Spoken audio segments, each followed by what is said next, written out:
മലയാള സിനിമയിലെ പകരം വെക്കാനില്ലാത്ത അതുല്യ കലാകാരനായിരുന്നു ഒടുവിൽ ഉണ്ണികൃഷ്ണൻ. PN മേനോൻ സംവിധാനം ചെയ്ത് 1973 റിലീസ് ചെയ്ത ദർശനം എന്ന ചിത്രത്തിലൂടെയാണ് അദ്ദേഹം സിനിമാ ലോകത്തേക്ക് എത്തുന്നത്. ഹാസ്യതാരമായും സ്വഭാവ നടനായും മലയാള സിനിമയിൽ നിറഞ്ഞു നിന്ന ഒടുവിൽ ഉണ്ണികൃഷ്ണൻ MD വാസുദേവൻ നായർ സംവിധാനം ചെയ്ത ഒരു ചെറുപുഞ്ചിരി എന്ന ചിത്രത്തിൽ നായകനായും അഭിനയിച്ചിട്ടുണ്ട്. ഒടുവിൽ ഉണ്ണികൃഷ്ണനെ കുറിച്ച് സംസാരിക്കുകയാണ് നടൻ ജനാർദ്ദനൻ. വളരെ സാധുവായ മനുഷ്യനാണ് അദ്ദേഹമെന്നും ഒടുവിൽ ഉണ്ണികൃഷ്ണന്റെ വീട്ടിൽ എല്ലാവരും അൽപായുസുകൾ ആയിരുന്നുവെന്നും ആ വീട്ടിൽ ആണുങ്ങൾ വാഴില്ലെന്നും ജനാർദ്ദനൻ പറയുന്നു.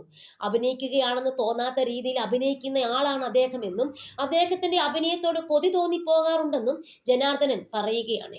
വളരെ സാധുവായ ഒരു മനുഷ്യനാണ് ഒടുവിൽ ഉണ്ണികൃഷ്ണൻ. ഞാനുമായി അടുത്ത് ഇടപഴകിയിട്ടുള്ള വ്യക്തിയാണ് അദ്ദേഹം. എന്നോട് അദ്ദേഹം പറഞ്ഞിട്ടുണ്ട്, തന്റെ വീട്ടിൽ ഏറ്റവും കൂടുതൽ കാലം ജീവിച്ചിരിക്കുന്നത് താനാണെന്നും അവരുടെ വീട്ടിൽ എല്ലാവരും അൽപായുസുകളായിരുന്നു, അവരുടെ വീട്ടിൽ ആണുങ്ങൾ വാഴില്ല എന്നും പറഞ്ഞിട്ടുണ്ട്. നല്ലൊരു മനുഷ്യനായിരുന്നു.